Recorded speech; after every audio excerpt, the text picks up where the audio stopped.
Welcome everybody to what might be the last regularly scheduled episode of Steady Lads. We'll get into that in a little bit, but let's hit our hot intro first.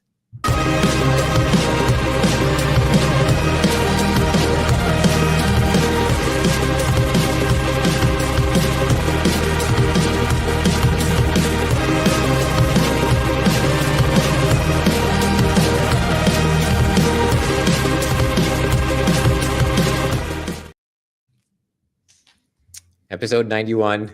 We have a good show for you guys today. We're going to talk about mantra. We're going to talk about base is base for everyone.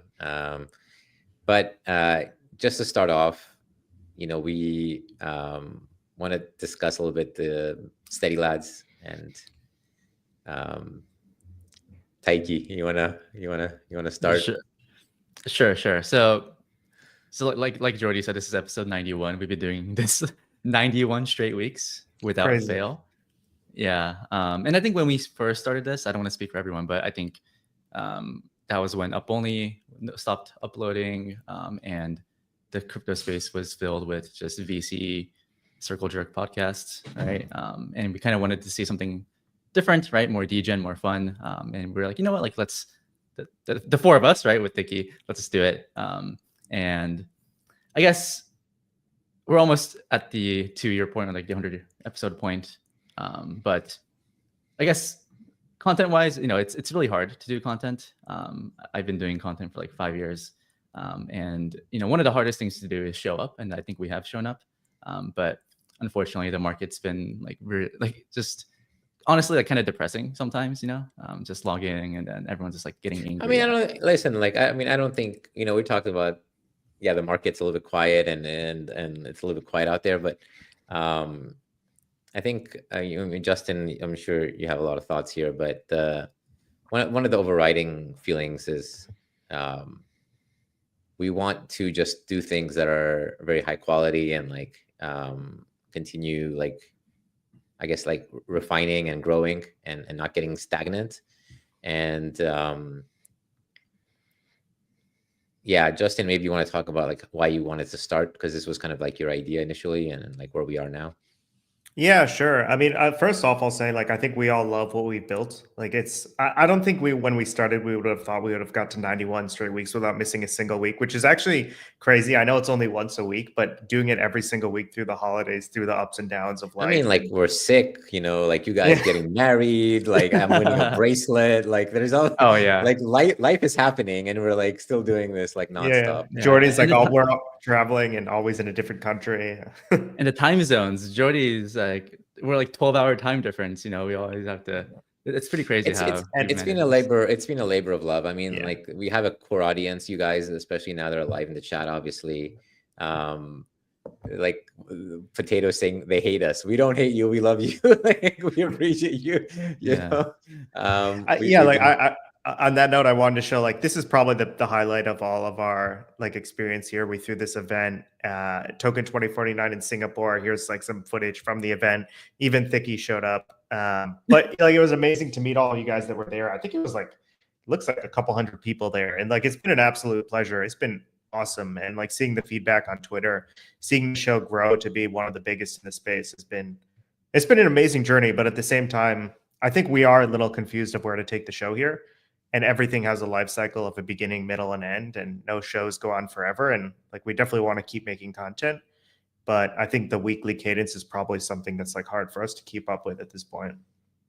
Yeah, exactly. I mean, bottom line, we still want to continue Steady Lads. We'll be doing it once a while. So how you guys have Up Only teas that they're coming back.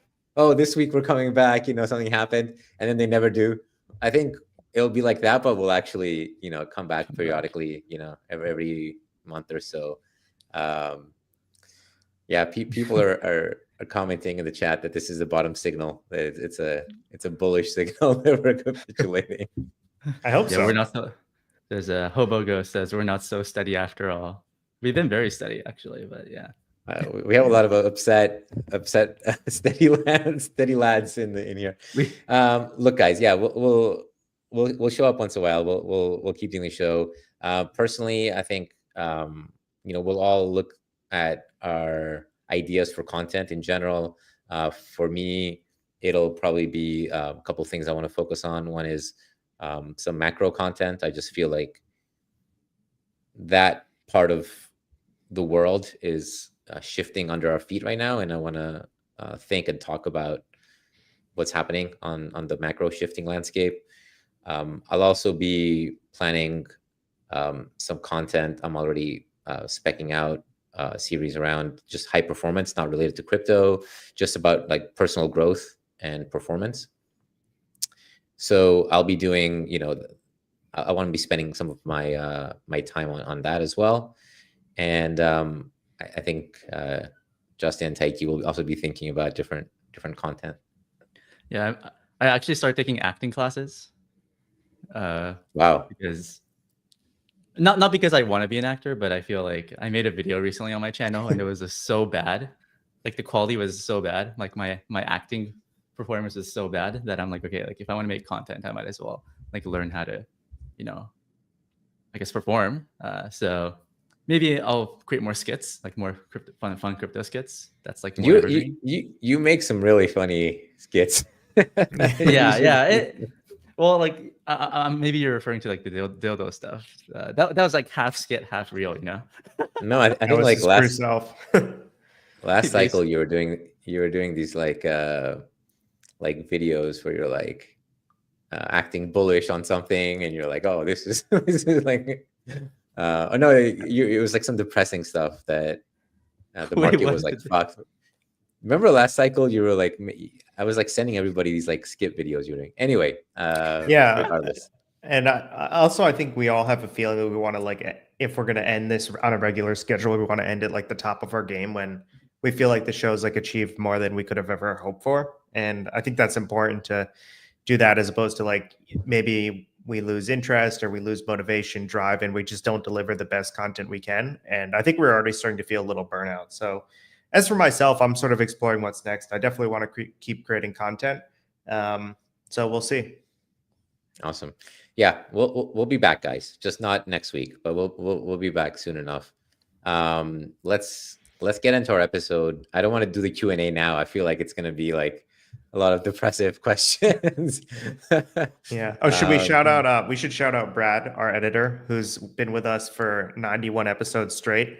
We're going to have his contact information in the description. If you're thinking of creating a podcast, you have a podcast, you have anything that needs like an amazing producer and editor, Brad has been reliable with us. Like we've changed schedule. He's always there, like always ready to go, delivering and helping us create good content. So thank you, Brad. If you need someone like him, his info's in the description. And if you want to support the channel, subscribe. Yeah. Subscribe and you'll get a notification when we come back like Jordan. All right, guys, let's hop into the episode. So two huge things happened. One is a bit of a Luna redux, where you have the Cosmos chain going down 90% in basically an hour or two. This time it was Mantra, the ticker OM, and it's been kind of like interesting seeing the whole cycle again with CoffeeZilla. It's bad when CoffeeZilla gets involved. He doesn't care about the small stuff. He only looks at the major crypto news. Did you watch it, Justin? I did. Yeah, I was. I'll pull it up here. I would be curious your take. It's honestly like clearly what OM is doing is wrong in this case, but it's also like the most generous version of wrong that a team does. Like instead of just selling the supply OTC, right? He's using the proceeds to put it back into the chart. I can play a minute of the clip here so everyone's on the same page. Do you regret like topping the price? I guess I haven't gotten that from you. I don't know if you do or not. You see? I mean, again, I don't feel like I or the team pumped the price. You did though. You sold OTC, then you reinjected it back in the chart, right? That's pumping the price. I mean, I think we're gonna have to agree to disagree, but wait. No. This is not a matter of agreeing to disagree. It's a statement of definition. Like pumping is when the price meaningfully appreciates, right? Sure. Usually, it involves somebody who's inside the token or wants the token to go up. They put in some amount of money to make the price go up. When you OTC deal and you get some tether or whatever you get, USDC, whatever, and then you say to your market maker, "Hey, in your words, I just want you to buy for the next whatever month." Sure. That is pumping the price. Yes or no? Sure. Yes. Jordy, is that common? Is that how it works? Yeah, not really. So the part of the video, so I watched the whole thing as well, and CoffeeZilla gets some text messages, some screenshots of text messages of somebody else, not this founder, but somebody else that's trying to get people to do OTC. And he shows on the text message, he says, for every 1 million of OTC that we do and put into the chart, the price moves up, the FDD or whatever moves up by 30 million, and we can extract 5 of that. So I thought that was extremely interesting. Like this was something I've never seen before, this kind of thing. So definitely made me pause and think through this. So in essence, they put, let's say they did like the 30 million OTC, they put it into the chart. Because of like there's not a lot of tokens, there's not a lot of liquidity, it goes up 30 times 30, like $1 billion, let's say. And then they can extract 100 million and then put that back in. And I mean, this, if you look at the chart of let's bring up the all-time chart. It's kind of the weirdest chart, and it's the weirdest chart. I mean, everyone has always known that this is the weirdest. Like, okay, there's a few things to note here. So we start with the fact that this is a very old token going back to 2020, had a Binance listing. It was some other thing. It was not related to this L1. It was a Polkadot thing or something else. It kind of died, like all the people left, and you see it like left for dead. But it still had the Binance listing, and it seems like the tokens got reaccumulated. And then right around Jan 24, so about 16 months ago or so, we get signs of life, and it starts going to, from, so here we go from 10 cents in February, and then starts going to like $1, which is like a 10x. And then suddenly you get these like insane moments here. So this one was the first one that was super bad back in November, goes from like $1.50 to $4. Now we kind of know in retrospect that this was basically, doing an OTC and then just buying as many tokens and squeezing shorts and kind of getting this unnatural price move. It's not like there was a fundamental announcement on that day. I think it was just like, just squeeze shorts. Yeah. And I think in my opinion, the problem is that they probably got too greedy and tried to do it again when it was already trading at, $4, I think is already like $5 billion. It was a top 25 token, I think. By the way, we have a special guest here. Let me pull him on for our last episode. Thiccy's here. Oh my God. Hey guys. I saw the tweet. I felt like it'd be remiss if I didn't, join in for the last episode. You look so tan. Yeah, I'm working on my tan, Typey. See you guys. You too. Good to see you. Oh, we're man. talking about the mother of all shorts with the OM. Have you seen that one? On OM? He's seen it. Yeah, I was watching OM. Crazy. Yeah, I actually got the OM airdrop. Wow. Like, I like minted like 12 NFTs like in the Celestia ecosystem back in the day, and they all got like 100 ohm. I dumped it all at like $6. I have like 90% of the airdrop vesting though in like the next 12 months, so that's basically worth zero at this point. But yeah, it's crazy. Like they were trying to pivot to like a real world asset, Dubai real estate chain or something. But yeah, it just like pumped ridiculously. It's incredible. Yeah. I mean, it's sort of all coming out in terms of what happened, and it's become clear that the team had a lot of the supply. The OTC guys had not vested yet, and this is quite important.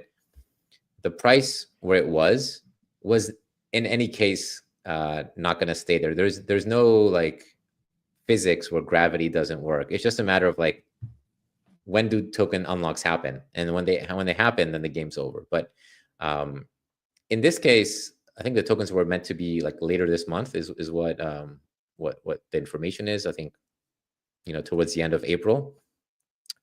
But the Turkey Thanksgiving happened earlier, and it seems like somebody around the team or someone who knows exactly what their relation is had tokens on, it seems like OKX, and got liquidated through a margin call or by borrowing against it, and the token went down, and OKX just liquidated. So we have the CEO of OKX Star. He's been tweeting about this, and we don't really know exactly what OKX did, but he's been very public, and he's saying that this is a big scandal. He's gonna give the deposit data, and he's going to give the liquidation data, and he's going to let it be investigated, and they're going to give it. So I don't think anything's been released yet, but we do know that people were depositing tokens in OKX, and those tokens ended up getting liquidated. So I assume you see deals like this, Jordy, come by, and obviously don't accept them, but these things must be well understood, right? Like if they're sharing it with several market makers, they're shopping deals around, and the playbook is known. Yeah, somebody was going around just literally an hour before this thing collapsed and trying to borrow against tokens and take out loans, 50% LTV kind of loans. If you have taken anything like that, you're not able to liquidate in time because it moves so quickly between the price at which you're trying to liquidate and goes to dust. It seems like in this case, OKX was the one that was able to maybe get some stuff out. But I guess the main point that I want to make that maybe other people have not made is that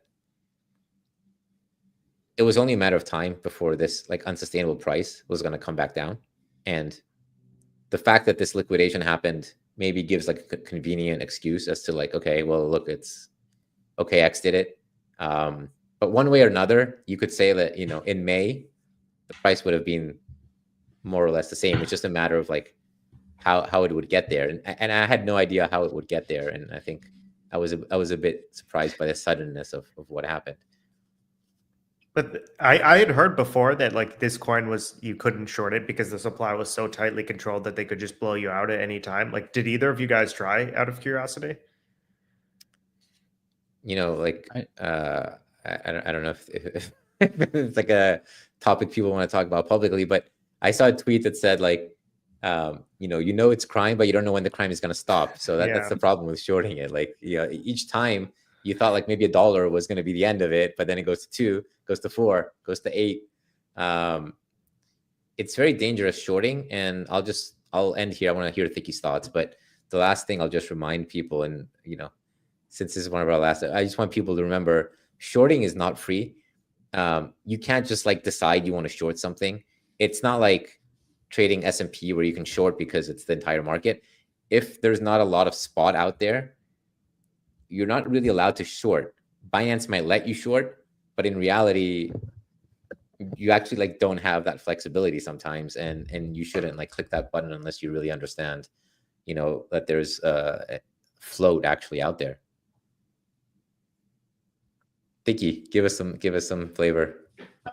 Yeah, I was tracking this coin for a long time, trying to time the short. They kept pushing back the airdrop just to mess with people. I felt like trying to delay as long as possible. Unfortunately, I did not get nearly enough size as I wanted, so I pretty much made nothing on it. But yeah, it was sad. I've been tracking this thing for 2 months. I remember because I got the airdrop. They just kept pushing it back. I'm like, I know. It's what are these guys doing? It's a $30 million airdrop. Do they really need to push it back another month? Does it matter that much? But yeah, apparently, I guess it does matter that much. Yeah, they're pushing it to the new year. Yeah, what I understand is the airdrop was supposed to happen when the price was, call it 50 cents. And then when the price went to $5, they were okay, this $10 million airdrop is now 9-figure airdrop. And if anyone's gonna fuck with my chart, I'm gonna do it. I'm not gonna If they're gonna do it, I'm gonna be the one. You know, I'm not gonna let them get into that. But look, I mean, it's not natural. I'll just say this like directly. I don't care. Like, you know, I'm not a market maker, I'm not an investor. Like, I will say this directly.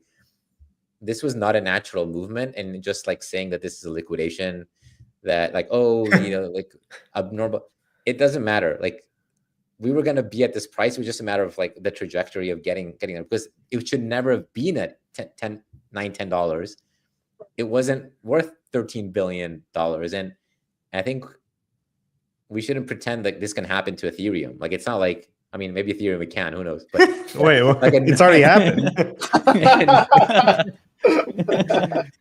I think we have some pastas later about that, but I feel like it's better if it happens instantly. Ethereum, it just happens over like 2-3 5 years. years.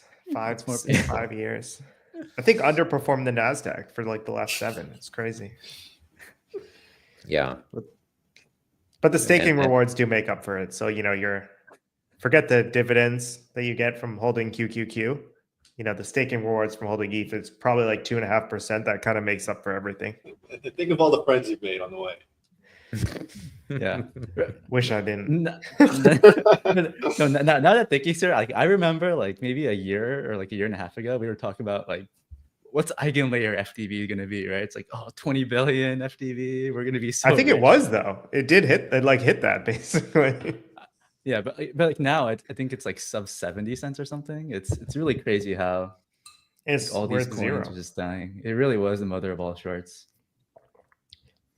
Yeah, Eigen's at 80 cents now. That's crazy. Is it No one really is it cares over, about it. Thicky? Is the mother of shorts over? Or is the thesis still intact? Did it already play out? It's I mean, always intact. It's a mindset. But no, I mean, I'm personally not short.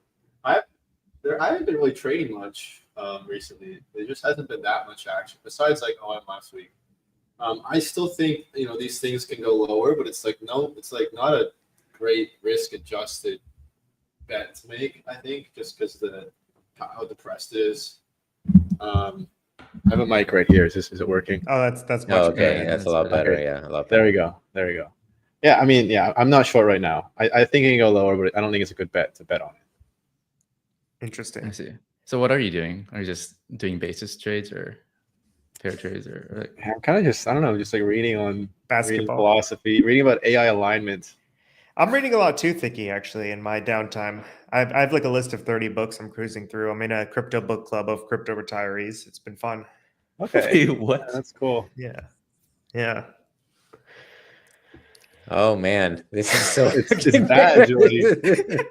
We're reading books. I'm taking acting classes. Jordy's doing like fitness or like performance videos. Performance videos. What? Just you don't tell him, Jordy. Oh yeah, no, I was just saying like I want to kind of do some like personal growth, non-crypto related stuff. Yeah. Oh, that's what you meant. Okay. Yeah. Yeah. Okay. I thought you were like dancing or something. No. Zumba? Not like stage. Jordy Zumba. I want to see I that. thought Jordy's like a TikTok or something. TikTok dances. He's just like I'm Jody. I think that's a very good idea. I think the more I look back at it, the more I realize how spiritually bankrupt most of crypto is. So it's good to have like a thought leader on how one should live life outside of crypto and in crypto. Yeah. I mean, I'm definitely not leaving crypto. I'm 100%. Yeah, I'm not spending any time outside of crypto, just to be clear. But a lot of like mindset and high performance is obviously like related to doing good at whatever you're spending your day on. But yeah, I mean, let's look at, you know, the other big story a little bit as well. So there's been a little bit of controversy around Base because they have been doing like pump fund part 2, I guess, is some people saying. But maybe Justin, you can describe it since you've actually been in the trenches here. Traded this coin. Oh wow, Justin's really getting in there. I haven't done anything on chain. I mean, there's nothing to do on chain. I haven't done anything in a while, but I'm in a group chat and someone posted the basis for everyone token after it had dropped 90%. So I bought some. But Zora is basically this, it's like an Instagram clone where each post, Thiccy, you're going to love this one. Each post launches a fucking token. so like you can see content creators here, if you could even call it content creators, like just posting like pictures and like videos of whatever. Basically, it's like a lot of Jesse and Coinbase people posting stuff, and anyone can is that buy. number on the left? Is that the price? So the number on the left is the market cap. Yeah, Market cap. yeah. Today, that's $15,000. So Base posted this one this is the biggest one on Zora, and you can think of this as just like pump.fun. Actually, Thiccy pointed out, like on the top left, you can see how like you can see right there the green and the red. They like got a lot of style from Pump Fun. It's basically Pump Fun for posts, which is sort of the same thing anyway. And so Base posted Bases for Everyone, tweeted it from their main account, and then sent the market cap to, I think, like 17 million it peaked. And then they posted another one. And after they posted the second post from the account showing that there's not like one canonical meme coin, because that's what this is, the thing rugged 90%, and everyone lit up Jesse and got super upset. And Jesse was, like pretty defiant, like, we're experimenting here. We're not following the Pump Fun model. Like, this is our own Pump Fun. We want this to be more content focused. You would think they would have learned from like Melania that there shouldn't be a second token. Just do one. Yeah, never. Or do a follow up. Let's bring up that tweet where like they try to explain. I think Jesse tried to explain. He said, "Here's what a content coin and here's what a meme coin, and they're not the same." Yeah, this is amazing. By the way, I'm like obviously a huge fan of Jesse and Base, but like this is a funny little post to analyze content versus meme coin. I don't know if we want to go through it, but so he's saying, meme coin aggregated value. I don't know what that means. He says high expectations. I think this is the one thing I understood. So what he's basically saying is meme coins get created, with expectation they're going to pump. Content coins should get created with expectations that it's like zero. Just ignore the fact that it's a token. Don't try to buy it. Just ignore it. But then once a while, sometimes it might inadvertently become a. Don't buy it unless big one. Okay, you want to buy it. It's the same. I mean, I give them a lot of credit. Like, it's something new, and like I actually think they should be doing this, but it's just meme coin. I mean, yeah. Thiccy, what are your thoughts on this? Like, when you see this, are you like, crypto is back, we got a future here, or is this like more trading slop? Yeah, I think it's the latter. I mean, I support anything that accelerates like this sort of like rot of what crypto is supposed to be.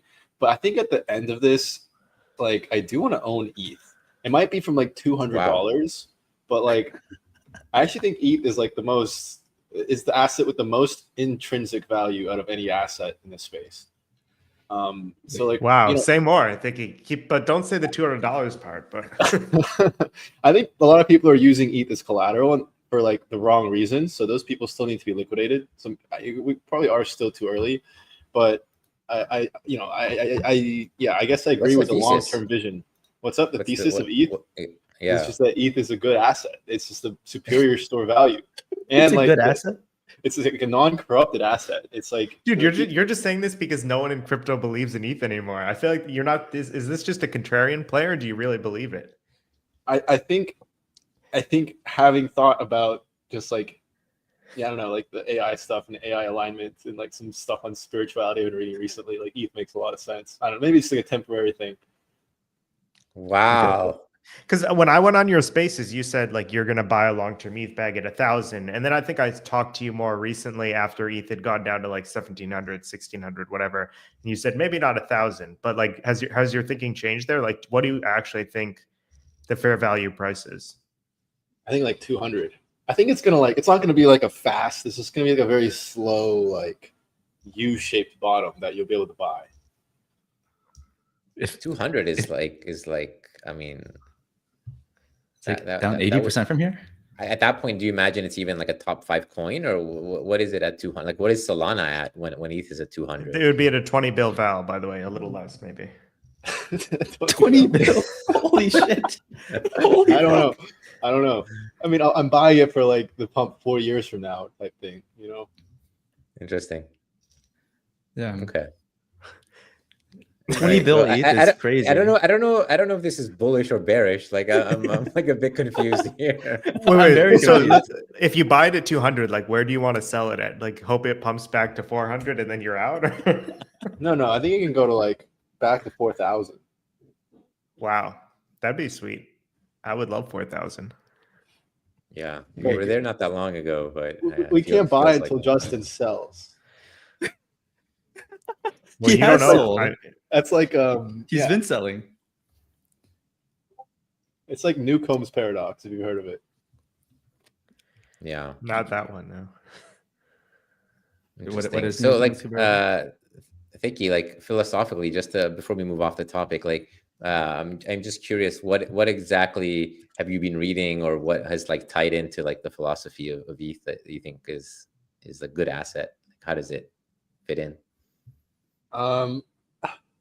I just think like what they're doing is like the actual. It actually has like the like one of the store value and proof of stake is like really the only thing that matters in crypto.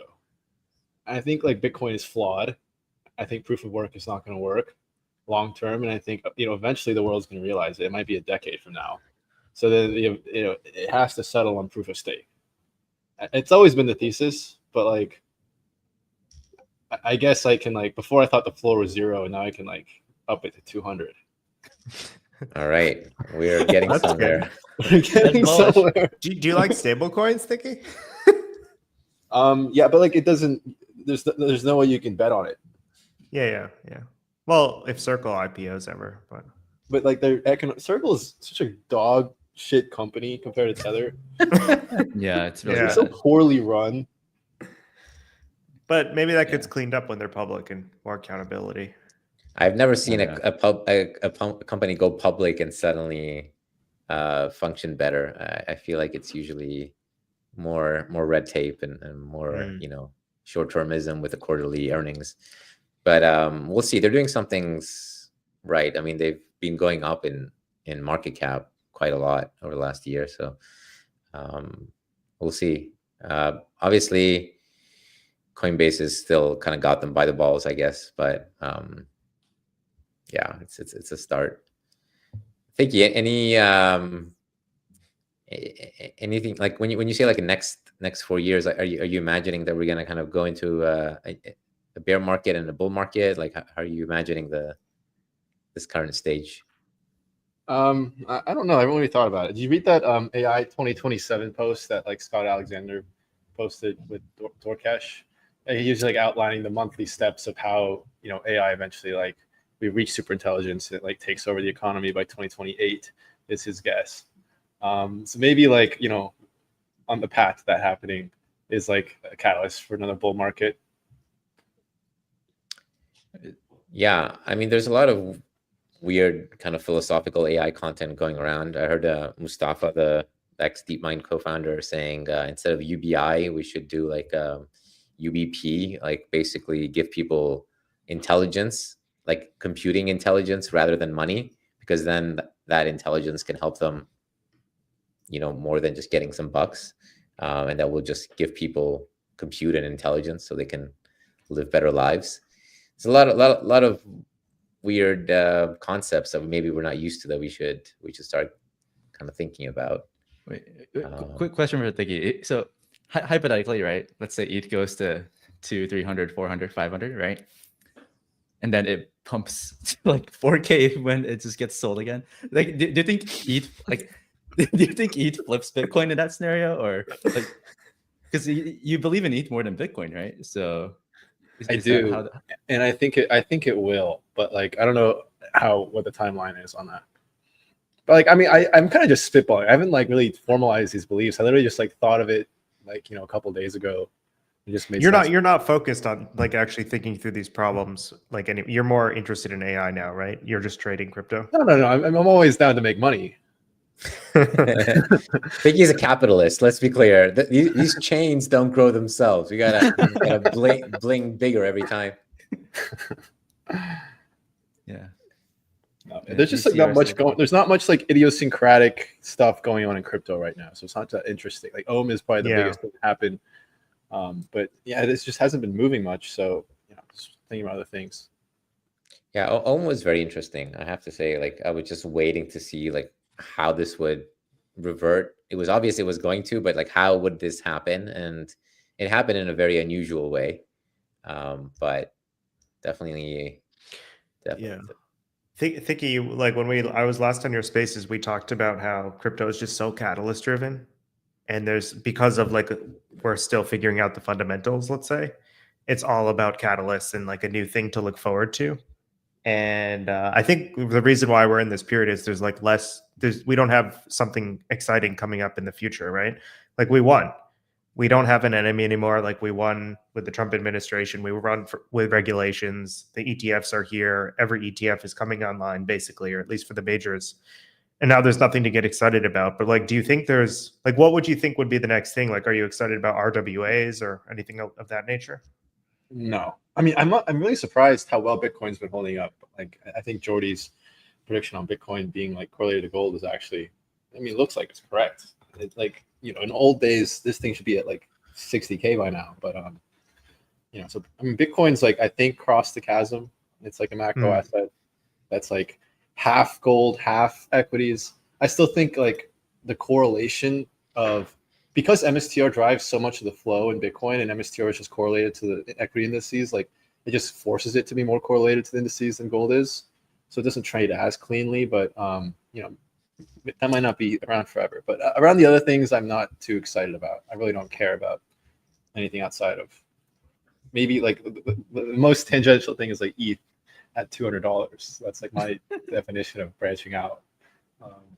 Yeah. Any gold position? You mentioned gold. I mean, gold has just been incredible. Like holding gold, He's wearing wake up.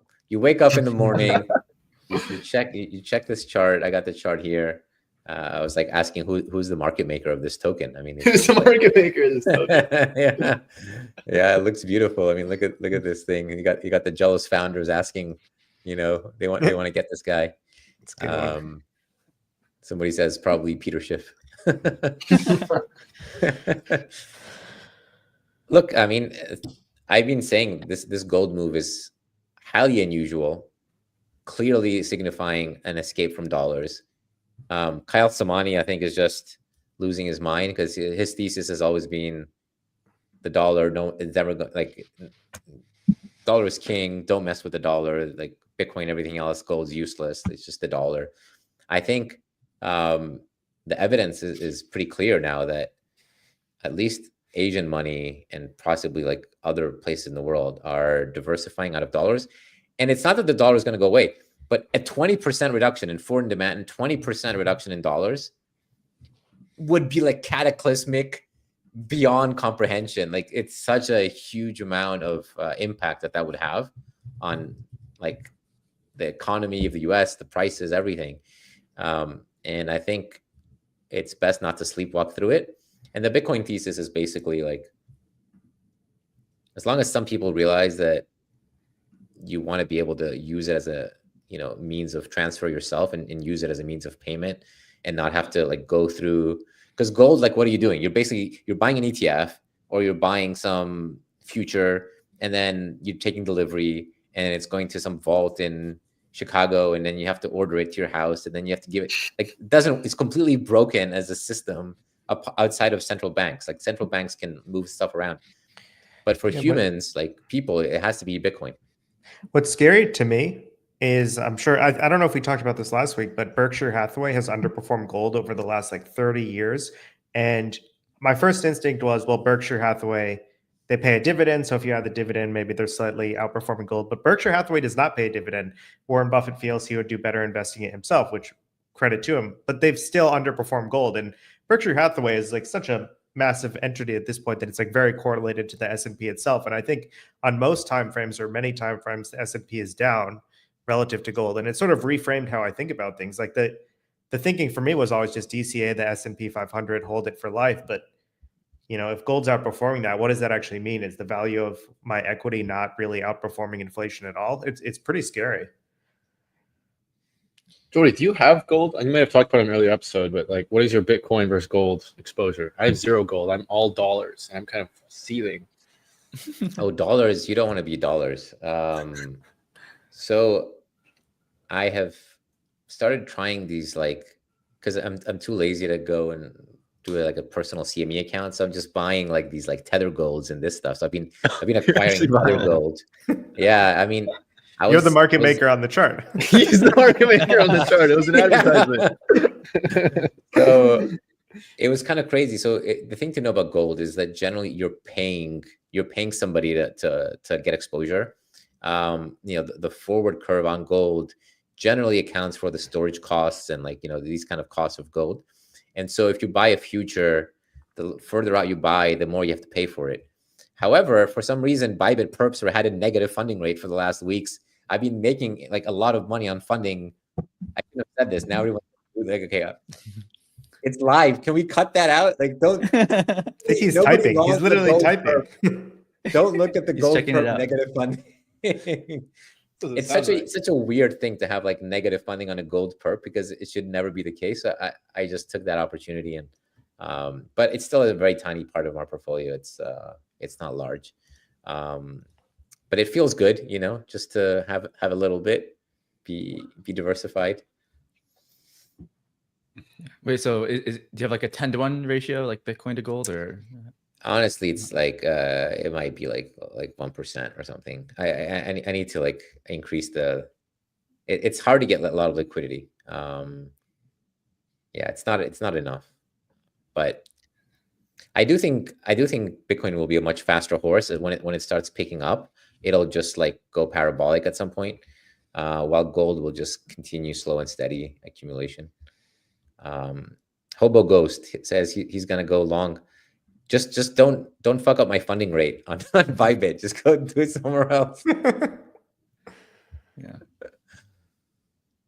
Hopefully this is a bottom signal. Steady Thiccy, lads. I want to ask you about equities, because we talked personally some while ago, and you said you were like looking at some equity dips, and I've recently become, after thinking more deeply about it, I actually think equities are a pretty bad bet here.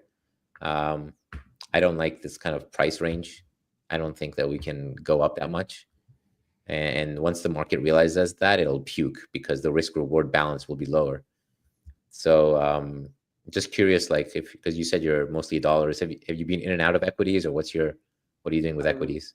I haven't been trading much equities. I mean, I was calling for 10,000 NASDAQ. So yeah, I haven't filled on any.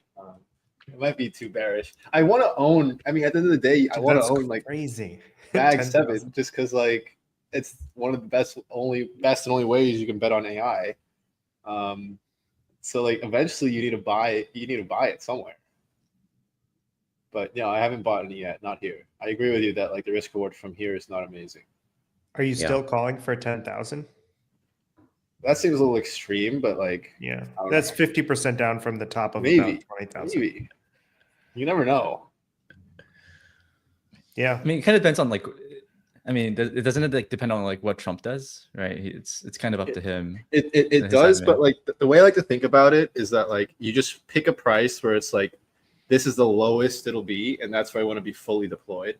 And then you just set like a scale based on there, and that helps you like contain the risk. So yeah, in my mind, that level is like 3,500 S&P and 10,000 NASDAQ, and then I probably will fill some before it touches there. But that's like I think that's like worst case it goes there.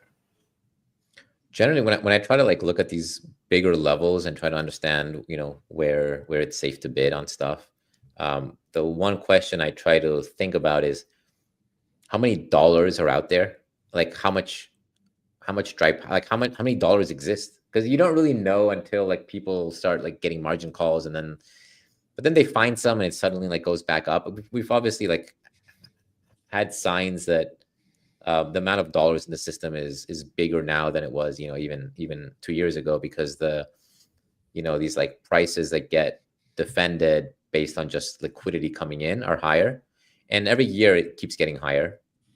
We don't know exactly how much. I think tracking M2 or different M4, like whatever you try to track, it's not really going to be exactly representative of like how much dollars are people like Thiccy out there holding, and they're just like actually able to deploy into like catching knives.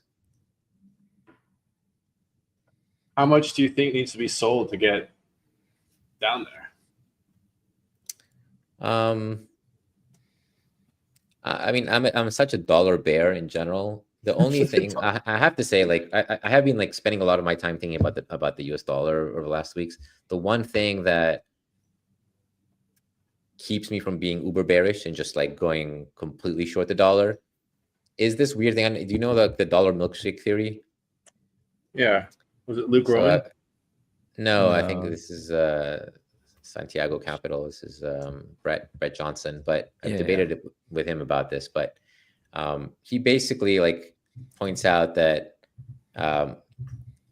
there's a lot of debt internationally in dollars. Like countries like Argentina might lend dollars to Mexico. Like they'll do their transactions in dollars because it's historically been a very stable currency. So there's so much debt. Like the amount of debt in the world is like trillions of dollars of like non-US related debt.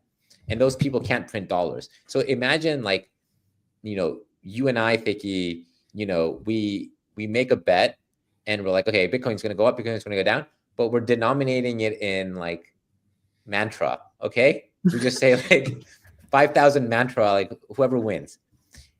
If like mantra suddenly like gets delisted and disappears and we don't have any mantra to like settle with each other, we're kind of like in a weird spot. And so the kind of point is that if the world has been denominating their debt, it's not easy for them to move off of this like currency, off of this standard, because like either one has to default, like there would have to be like some kind of technical default and then like renegotiation, put it into like a different currency. Like we would have to agree around a legal contract of like how we're denominating the debt. And that's kind of true. I guess so. It'll slow down the dollar's decline, but at some point, like people will just stop using it for their, these loans will just get renewed differently at some point. But what's the alternative? Like a local currency? It doesn't make much sense though either. And it's gold. Does gold make sense? Settling in gold? I don't think so. It kind of shows that the world really. So when you look at a business and people doing transactions and lending each other value, like countries, especially massive amounts of value, and if we're looking at like a multi-year horizon, the dollar has played this unique role of being relatively stable and relatively like reliable, and so it becomes a great use of this. And I think this has underpinned the strength of the dollar, the fact that it just kind of perpetuates this this use case. I think people will just have to get creative. I mean, in each case, they might find a different currency or a different. Gold is kind of weird. Like it's going up so much. If you lend me gold, and I build some highways, and the price goes up 10x, like how the fuck am I going to repay you the gold? Like people want to borrow in an asset that's slowly inflating away. Yeah, they want like a safe asset. I mean, look, it has kind of gone the other way where like gold has been dollars have been devalued. Like I bought a property in 2020, like around COVID, as like COVID was kicking off, and I was like, I just want to borrow dollars right now, and I want to be short dollars. So I took out like as big a mortgage as I could, and like it was like a tiny interest rate, and obviously like those dollars have gotten massively deflated. So whatever I owe the bank now compared to 5 years ago, like I've just completely arbitraged them. So that's the weird thing about lending. Is like if the thing you're lending is not a consistent, stable thing, you can't really do business properly. Like somebody's getting fucked. Yeah.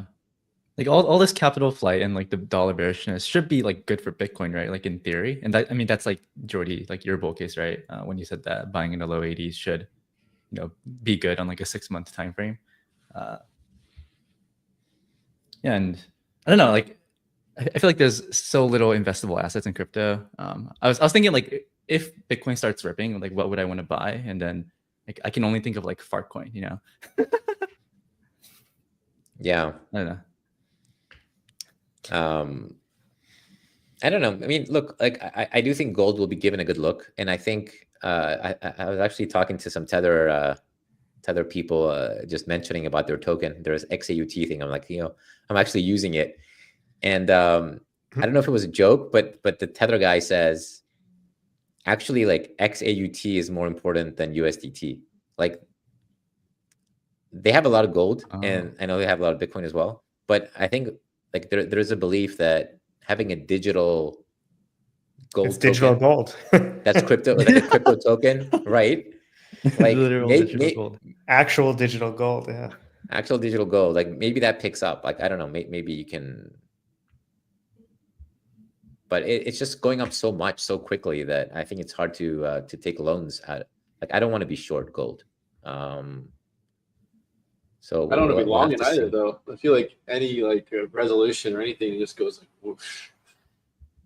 What resolution? I mean, I think it's like it's done. Like China is like at this point accepted that they're going to be, they're not going to start buying treasuries again.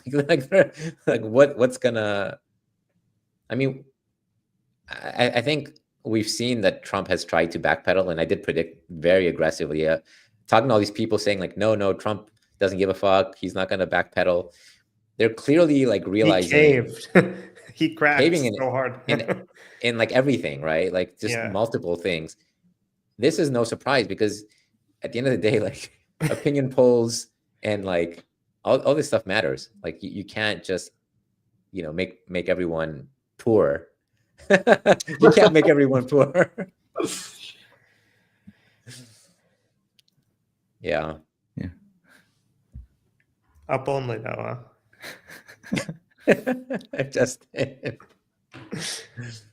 let's get some questions. Let's do a Q&A. Let's do a Q&A. Yeah. This is like a seminal episode. Guys, throw some questions in. We'll do like a 10-15 minutes here. Let's I'm see. scrolling through this. Yeah. I mean, DK meanwhile said like, what other asset would they use instead of dollars? I think, every specific deal, they'll have to figure out something. I mean,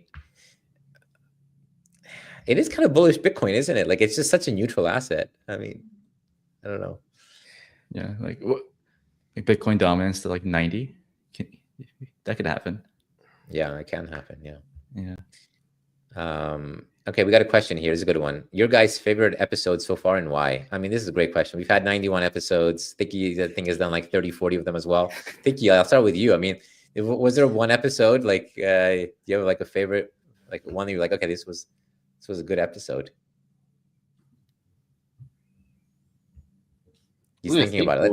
Yeah. Think about it. I can start with Justin, favorite and least start. favorite. Okay.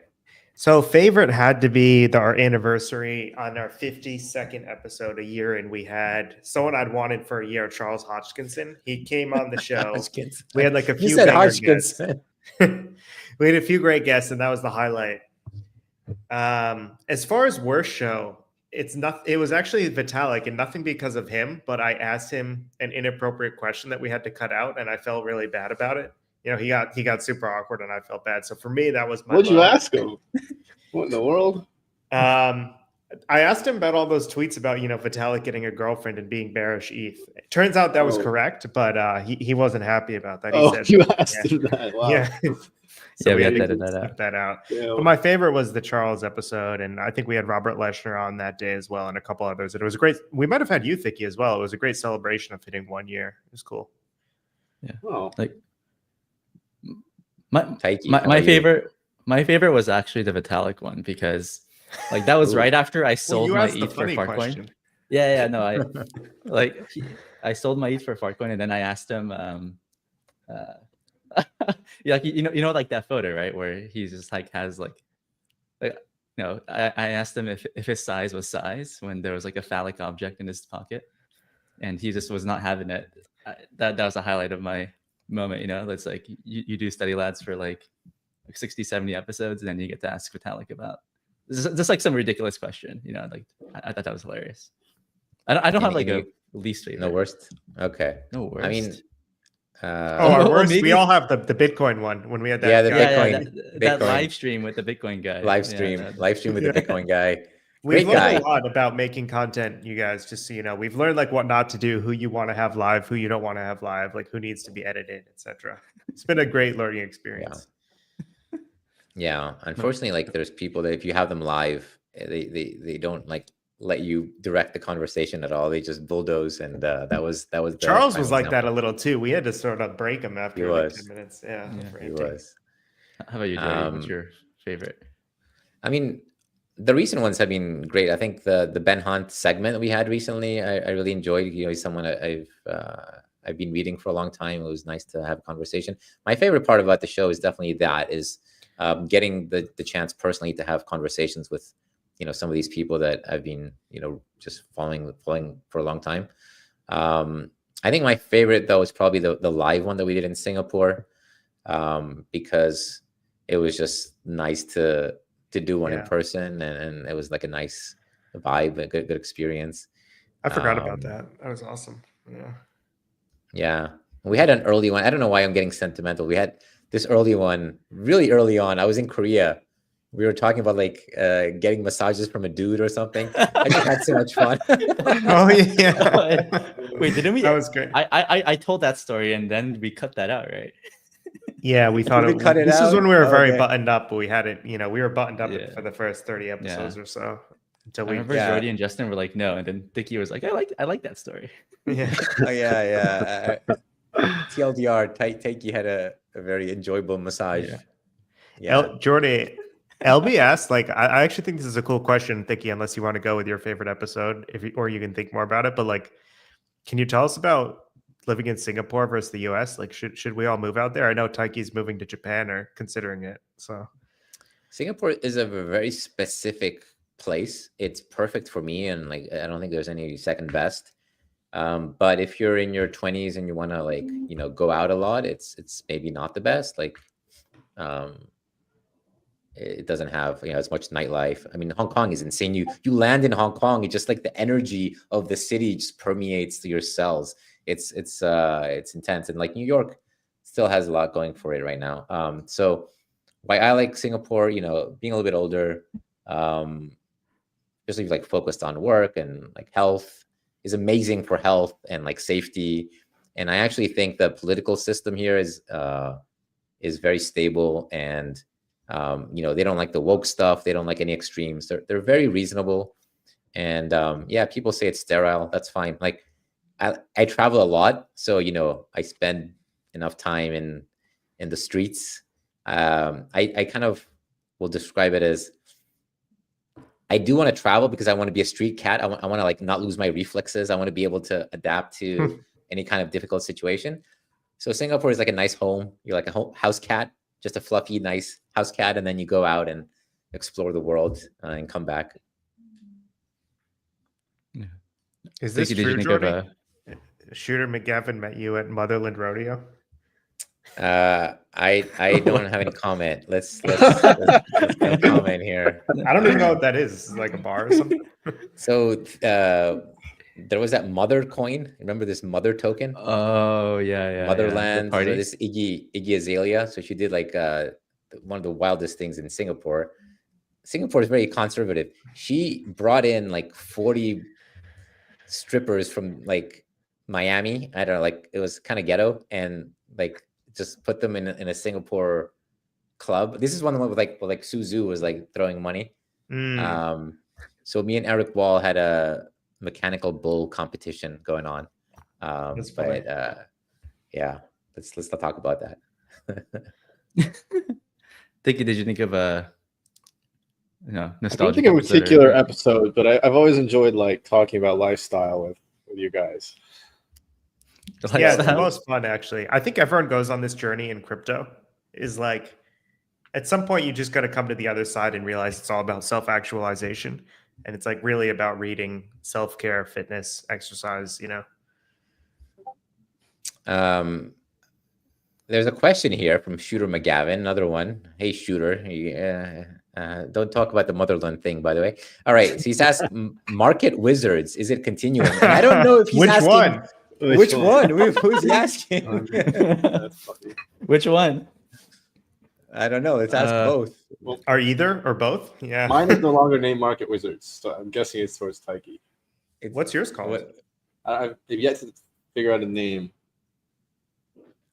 I He- don't know, he- but I emailed Jack Schwager and he was like, not only is any title with Market Wizards like do I consider a copyright infringement, any trading book with the word wizards I consider a copyright infringement. So I'm like, okay, like no Market Wizards, no nothing.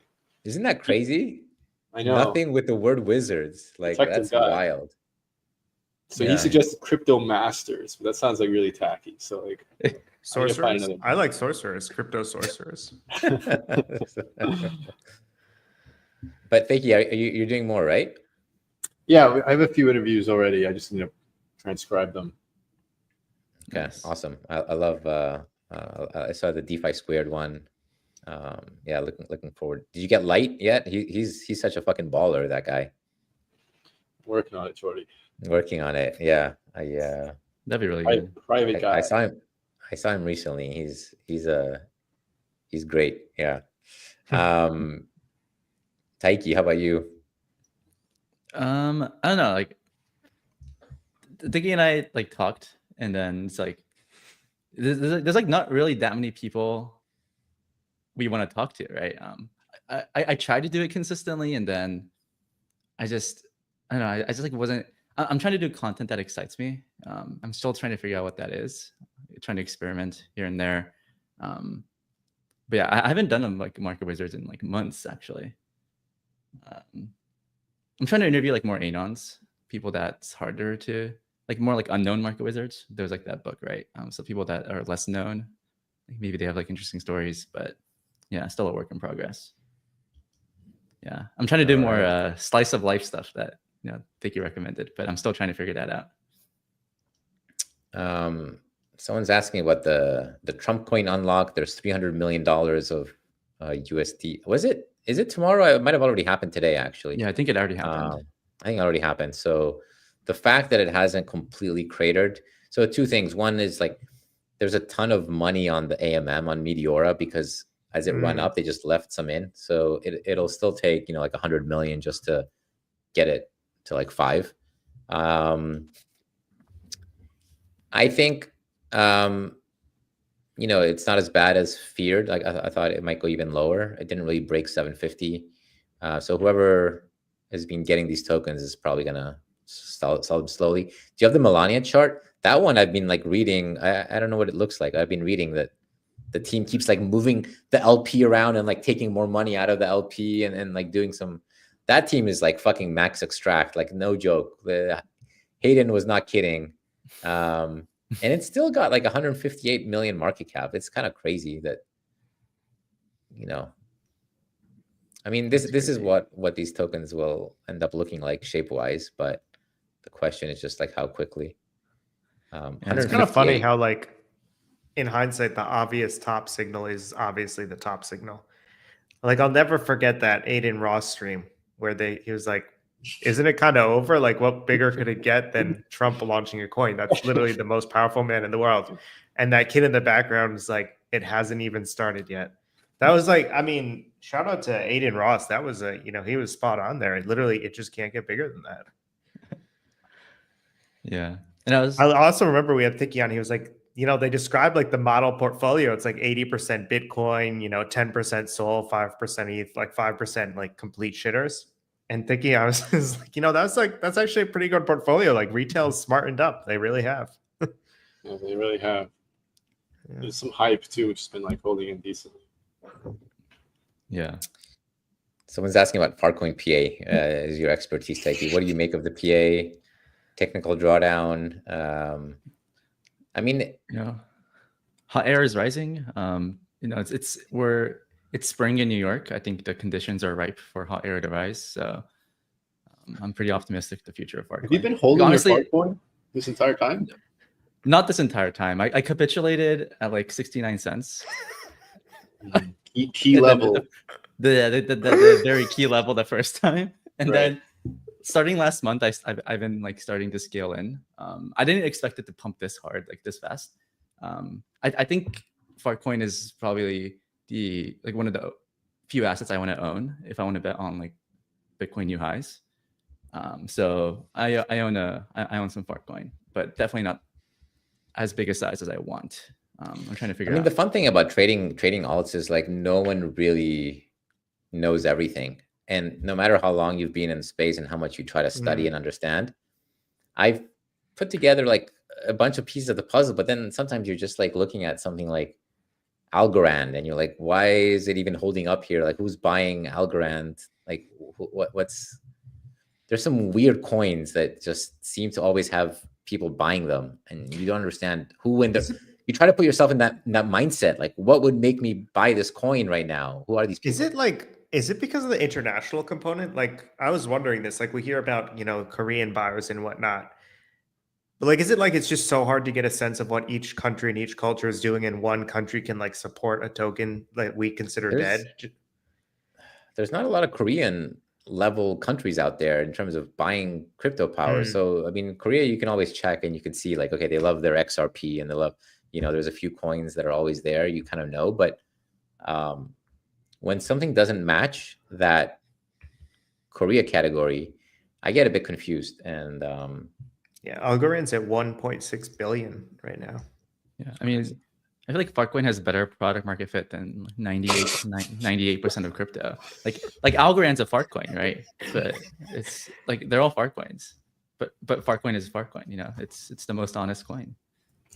I can't believe it's so strong. Like I think Fartcoin does really well in like volatile equity markets. It could be up or down, and it's sort of like a rebellion by the masses. Yeah, it's like the VIX. It's basically like either it's going down and everyone's like, okay, I'm gonna put my last few cents into fucking Fartcoin, like screw it. There was that one guy that I saw a tweet, like this is kind of similar. He got wrecked on Mantra and he posted like, I lost everything. I lost like I know what to do. And somebody responds like, hey brother, take what you got left and put it all in Hex. I saw that, yeah. It's like, well, all right. He won the court case or something, right? Or he's free.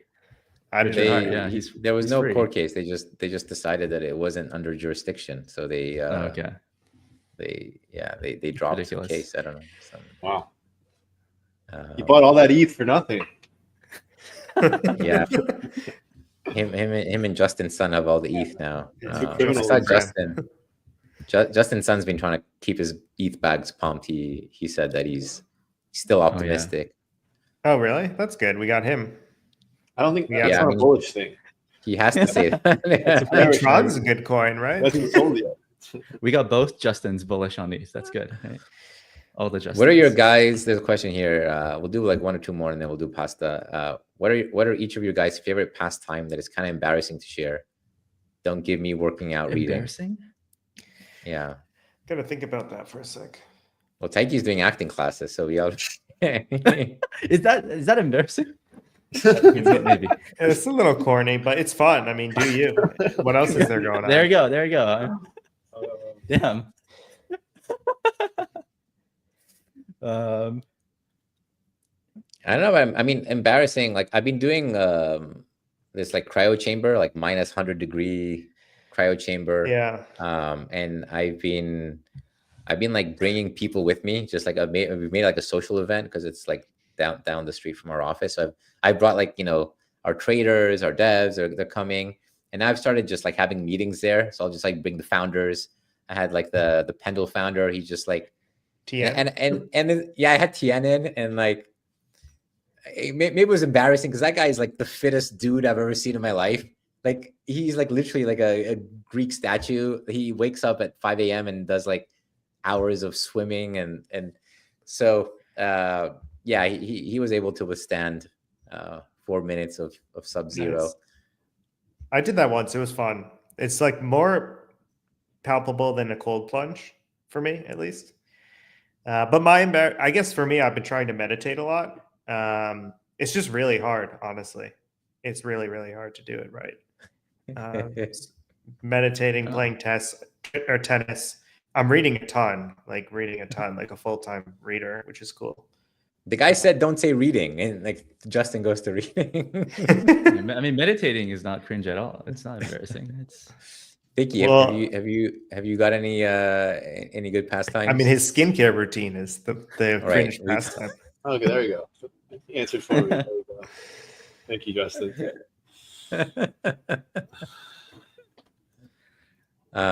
Thank you guys. We're starting to see some really nice comments here. PS says it's felt like the most genuine and honest pod online. I think yeah, like I kind of agree.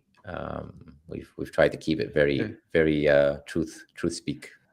we're not going away, guys. It's just lower frequency. Yeah. If ETH goes to 10K though this month, we're back. If he starts right, pumping, we'll go back every week. We'll end don't on know this if last question. We got a last question here. ZK Crypto, last question. Do you guys think you'll ever not be in crypto? Do you see yourself trading shitcoins while spoon feeding your kid? I mean, I'm already doing that. So like, I have a daughter. Like, it's like, you know, like let me sell some mantra, and then here's your food. So, I think everyone in crypto seems the same journey for themselves, which I think he's talking about too. Like everyone sees themselves spending time like in the trenches, whatever that means to you. It might not mean trading meme coins or trading at all, but like actually being plugged in. And then I think everyone in this space has the same goal of just like retiring into Bitcoin land and just, at some point stepping back, holding Bitcoin and just sort of relaxing. I don't know if I'll ever leave crypto. I mean, it really just depends on what crypto delivers on the product side, right? Like if we have another 5 years of lackluster, I would say, development, then it's going to be hard to make the case for it. We have to deliver real products. Santiago at Inversion is like delivering what I'm most excited about in the space. I think that's one of the coolest things happening. There's like a couple others in RWA land that I'm interested in. But for me, it's just all on like what products we can deliver, because if we're not delivering products, then just like we'll hold Bitcoin and chill, basically. Yeah, I mean, you're a builder, so you want to have cool stuff to build. Taiki, you're a researcher, farmer, actor, creator. Are you going to be in crypto for forever? How do you feel? I think so. Yeah. I guess like I want to add value to the space or contribute to the space somewhat. Maybe that's education. Maybe that's entertainment. I want to get. I feel like I want to get into like film as well.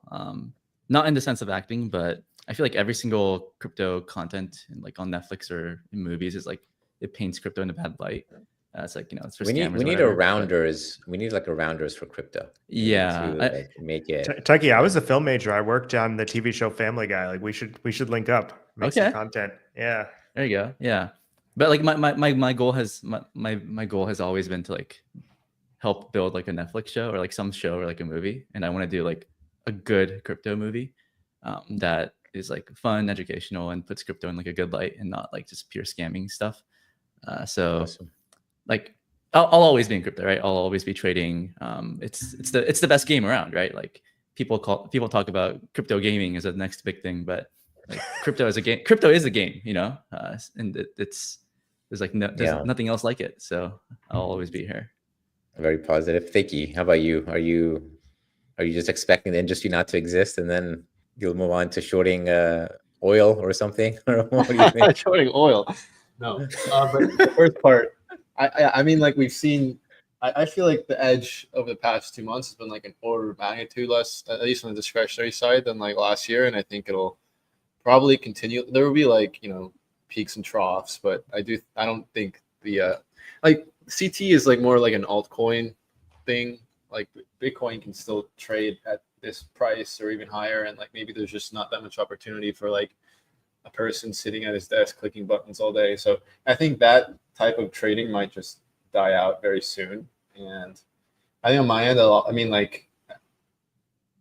think a lot of us have already understood the market better than most people ever can, but like it probably can't consume like a full days of work years down the line. So yeah, I'm just looking probably to move to other things. Okay. I mean, do you think you'll always be trading, Thiccy? I don't know. Like, I don't think so. Trading, like I just feel like trading in finance, most of the people, like, it just like corrupts their soul. It just like teaches you that it's like a finite game, and you're just always like incentivized to defect, and like it's hard to like not let that affect who you are as a person. I feel like people in this industry are very truth seeking, but they're not very like good seeking, and it actually not much incentivizes you to seek good. So I don't know. I might do something else for a bit, just to. Yeah, I love this. I love this like Thiccy philosophical arc we're going through right now. We should do another spaces and talk about your philosophical thoughts, Thiccy. I love. I'm down. I feel like you've been through this. Yeah. You like thought these thoughts. Yeah, I'd love to. All right. I mean, my answer, yeah, I'm gonna be here. I'm always gonna be here. I think I found something that just uses the convergence of all my skills. You know, I've done my 10 years in TradFi, done the Wall Street thing. I've done my Vegas casino life, and you know, being in this like in between is just like I feel like a fish in water. And I'm looking forward to AI kind of giving a few better use cases, and eventually, hopefully, you know, some products that make people's lives better. I think the main one that is like the holy grail is the like investment assistant for people, so that everyone's grandmother and mother just has like a very simple way to like manage their money. Because I feel like so much pain in the world happens from bad investment decisions and just lack of education and knowledge on like how to manage one's personal wealth. And every single person in the world has to do this. So I think AI and crypto will kind of play a role in optimizing that, hopefully. All right, boys, let's do it. Let's end with a pasta of the week. Nope.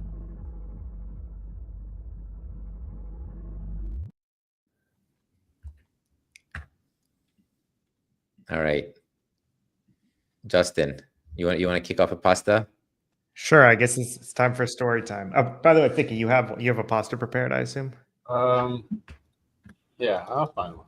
Send me one. Send me one. Obviously, we talked about bases for everyone, but it's more than just for everyone. It's also Jesse posted. Jesse from Base just had his baby. He posted on-chain baby here, and I saw a little post that was going around at the Coinbase office. They have this sign up that said unattended children will be tokenized. So if you leave your kid around the Base office, they might get giblified and then tokenized. You never know. So keep a close eye on on your children. And then always remember, Your Honor, this rug pull was actually just content creation. Don't worry too much about the token price. It's not a meme coin. It's a content coin. Everybody relax. But in all seriousness, Base is doing a great job. I'm happy they're experimenting, and Jesse's been awesome. So yeah, just making good fun of it. I love it. Thiccy, what do you got? Yeah, so we talked about Mantra, and Mantra went down 90% today, but the yearly performance is still better than ETH. I thought it's so unreal. Alone, it's so incredible. This is crazy, right? Like obviously, right? Like the Mantra token is like the price action isn't real, but to put it into perspective, I mean, goddamn, like. I feel like Thiccy mentioned like the spiritual, like world crypto sometimes like spiritual bankrupt or something, but it's hard, right? Because ETH I feel is like the asset that you buy to believe in something, and then you just get punished for it. So I mean, hopefully that changes. I think, yeah, that your time will come, Justin. Your time will come. Yeah, Justin's time will come. His remaining ETH bags will pump at some point. Hopefully not from 200, but from current prices. The rally from 2 to 1,000 will be insane. 200,000. Could you imagine? Man. That'd be amazing. And then like Bankless is like hilarious. Like this is like celebrating. It's like, yes, we did it. 5x. I have a mantra one as well, and it's not as punchy as yours, but real world assets. Like, what are real world asset chains? So venture anthropologist has said a blockchain for real world assets is one where you sell the token to buy real world assets. So yeah, there's been some selling tokens here for RWA. This RWA thing, I think we're still trying to figure out exactly, which assets should be where and what should be tokenized. So hopefully it's Ondo not going to be fixes just this. Ondo Hopefully, a fixes this. stablecoin bill does something. Thiccy, All right. what's your pasta? I sent it in the chat. Here it is. Here it is. It says, I wonder if people look back on active management in 2020 as like 80 years from now and be like, how are they doing this, and why did it take people so long to figure out? I don't know. I don't think like discretionary trading will be as easy as it will be anymore. So Well, what do you mean by the easy? concept that like the price discovery is going to happen automatically, or what exactly are we looking at? Like, is the AI going to do the price discovery? Like, how is the price discovery going to happen? I think it's going to be like humans assisted by AI, but it'll probably just be like very few people with large swaths of capital doing most of it. It'll be less distributed.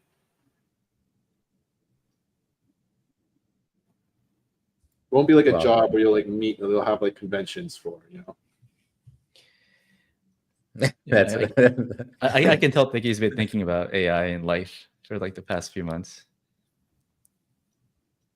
Yeah, I don't know if like 80 years is going to be how long it takes. I mean, it feels like 10 years we're going to have a completely different social. I mean, this is still consensus though, Thicky. Like, I mean, it's common knowledge that, like 80% plus of active managers underperform the S&P, right? Yes, but that's like only due to fees, right? That's a large part of it, I suppose. Yeah. Yeah. All right, boys. Let's try to leave on a. You should have put me first, or you shouldn't have put me last. Yeah, what the hell? Every time I come on here, I'm just like, this space is gonna end. You guys just like, there's like a 5-second silence. You're like, all right, on to the next topic of the week. Well, the issue is we need real products getting in real users' hands, or else it's basically impossible to like give the counterpoint to that, right? Like, we need real builders to keep building.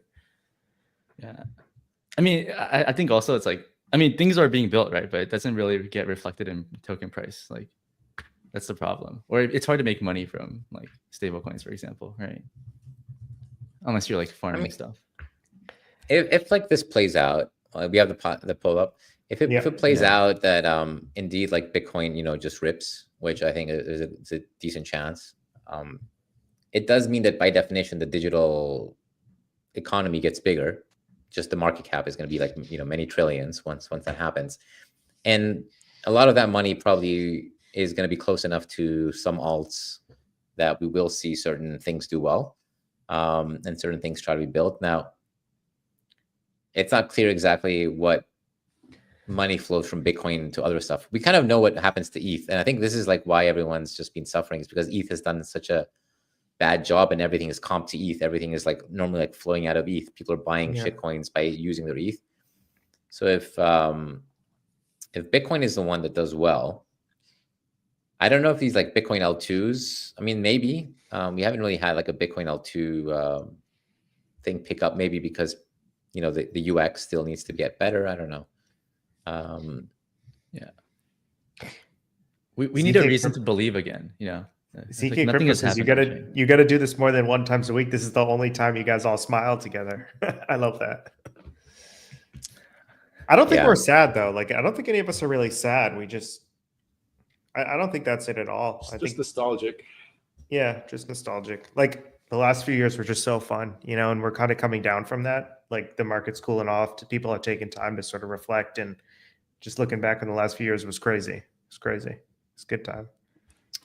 Yeah, I agree. I'm not feeling down. I'm literally kind of excited just to try new stuff. And I